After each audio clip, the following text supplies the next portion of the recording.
Hey, what's up, y'all? It's Randy with your weekly cybersecurity tip. And today I want to talk to you about your weakest link in your cybersecurity chain.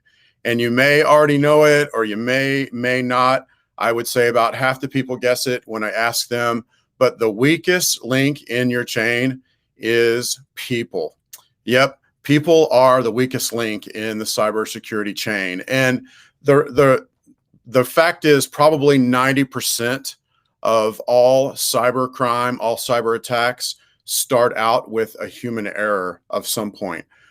Whether that is somebody clicking on a phishing email, which is an email trying to get in and get some of your stuff, or whether that's somebody downloading something they shouldn't, downloading an app on the App Store that looks sketchy, but they were in a hurry and they just decided to just risk it, or whatever the reason.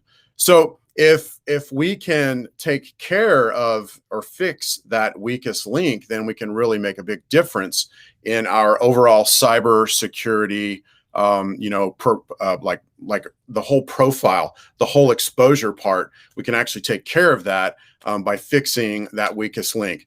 If you guys are watching this live, I want to encourage you, if you have a question or a comment, go ahead and put it below the live video. Should show up in my software. If it doesn't, I'll go back later and answer it as I see them live. So let's talk about this thing about the people being the weakest link. There's several reasons why people are. Some of them might be, kind of obvious, but some of those reasons, people are emotional, and sometimes maybe we know better, but we're upset or we're sad or something like that, and we just don't feel like paying attention.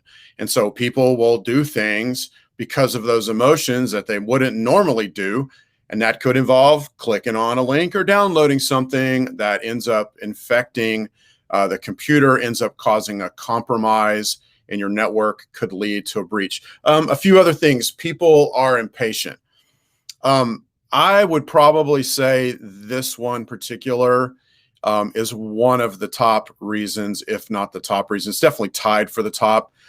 I consistently am talking with CEOs, especially about the security stuff. Now, I understand there's a balance between your getting stuff done and security, because you've got to have, you can't have so much security you can't get anything done.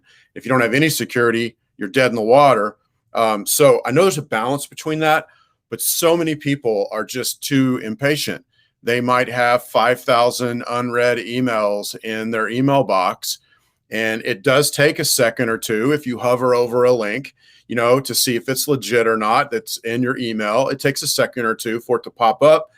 Frankly, some people are just too impatient, and they don't really want to deal with that. So that's a big deal, and that's one of the things that makes people a security risk. Sometimes people are not aware of the issue, and sometimes kind of related, people didn't know there was an issue. If you're one of those people, let me tell you right now, cyber crime, cyber attacks is a huge issue. Last year, there was a growth of about 600% in cyber crime, known cyber crime. And actually being a cyber criminal is actually a high growth career right now. So if you didn't know, now you know, now you're caught up. Watching for attacks, watching for things going on is a big deal. And we have to do that. We have to be aware of what's going on. But then kind of the flip side of that is, maybe they knew it was going on, and maybe they either they weren't aware or they didn't know how.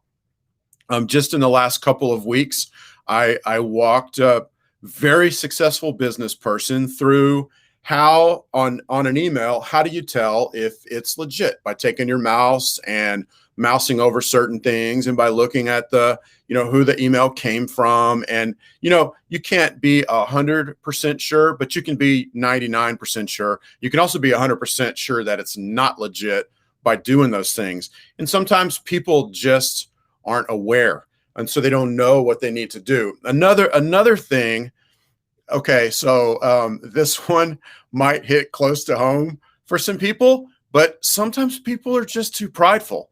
And, they're too prideful. They don't want to admit that they could be hacked. They don't want to admit that, it could be a criminal or a nation state or whatever. And for whatever reason, they have pride and they just don't want to admit that it could happen to them. But the reality is, it's not really a matter of, if you're going to be hit by a cybercrime, but when, because the attacks are on the rise. They're becoming a part of everyday life.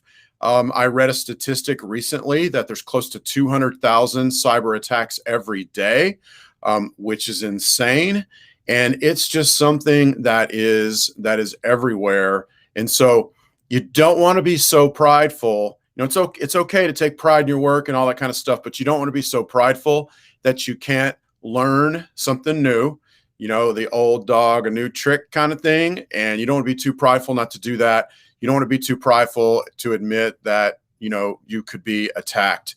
And, it shouldn't hurt your pride to go and learn something. There's probably no one that's watching, but just in case, to go learn something totally new or even mimic what someone else is doing, because they already figured it out. So why not go for it?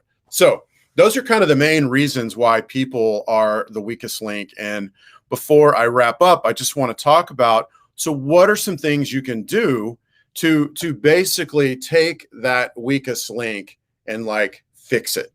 I'll be honest, the first thing we do when we take over when we take on a new cybersecurity client, that's the first thing we've got to do is start to deal with the people, well-meaning people, and some of them know technology, some of them love technology, some of them hate technology, some of them don't know anything about technology, but take that weakest link and fix it. That's one of the first things that we do. So what are some things that you can do to fix that weakest link? So it really is going to boil down with people. It's going to boil down to training. And there's several types of training that we do. We do a straight up with our clients. We do a straight up security training. And there's a test involved. There's videos to watch. If you already know a ton of stuff, the training might take 10 minutes. And if you are a straight up beginner, you don't know anything, it might take you an hour, or it might take you an hour or two. But that training is crucial, because what it does is it raises awareness in people to start looking for stuff. Now, they have this thing in two-stepping. So I'm going to bring up two-stepping. I'm from Texas, obviously, and almost everybody in Texas knows how to two-step. And so the people that are the easiest to two-step with are the people who are beginners and the people that are experts. The people that are hardest to two-step with are the people that think they know what they're doing, but they really don't. And so sometimes, like in Sandler training, they call that the dummy curve, how you go from a beginner, you kind of actually go down as you get more knowledge, and then you kind of come around that curve, and then you come up to be an expert. So with this training, and I'm not calling anybody a dummy, but with this training, the idea is to take you from over here or down here and start bringing you on the other side of that curve, where your knowledge works for you and your knowledge helps you be less likely to be attacked. So the security training is huge. The awareness training, which is involved with security training, is huge. And then the other training that we focus on is phishing training. Now, the statistic is that about 70% or more of all cyber breaches happen because somebody clicked on a link in an email, and that's called phishing. They'll send an email. They're looking either for credentials. They're trying to get you to log into something, download something, but it's called phishing with a PH. But imagine someone fishing with poles. They've got a bunch of poles out in the water, eventually one of them is going to get a fish is going to strike on one of them. And that's the whole idea with a phishing email. They might send it out to hundreds or thousands or millions or even billions of people whose credentials have already been leaked, and so they're available out there. But the idea is, though, they send out this email to so many people, and eventually somebody is going to bite. And so a crucial part of making people aware, and a crucial part of making it where people aren't such a liability, is phishing training. And that's where you send an email that looks like a phishing email. And then when they click on it, it either says, you were phished, you need to watch this video or take this training, or call your training/security officer, send them an email right now. But basically, rather than having a negative, something happen negative because of it, it actually has something positive, because rather than clicking and then that starts a process of the entire network being compromised, it takes you to a place where you're made aware that you clicked on something. And then also the security officer is made aware that you clicked on something, and they might recommend that you watch some more videos so next time you won't click.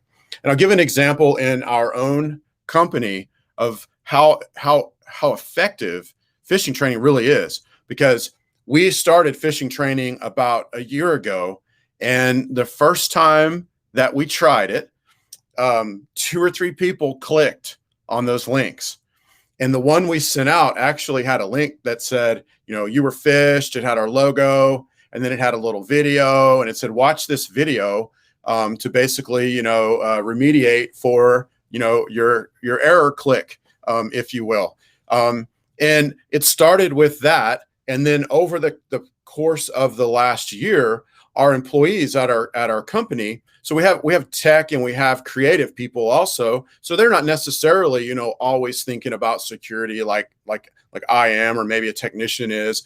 But over the course of the year, it's brought the entire company up to a water level where just this past week, someone got a phishing email. They actually took a screenshot and put it in our company chat.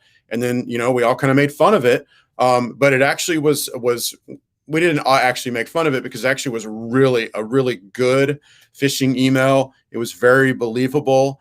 But with that training, that employee was able to see it, spot it, and then call it out, and then warn everybody else in the company. And that's exactly how it's supposed to happen. You've got to remember that one well-meaning employee, there could be an employee that's all about your mission, that's all about, the company, that's there till death do you part.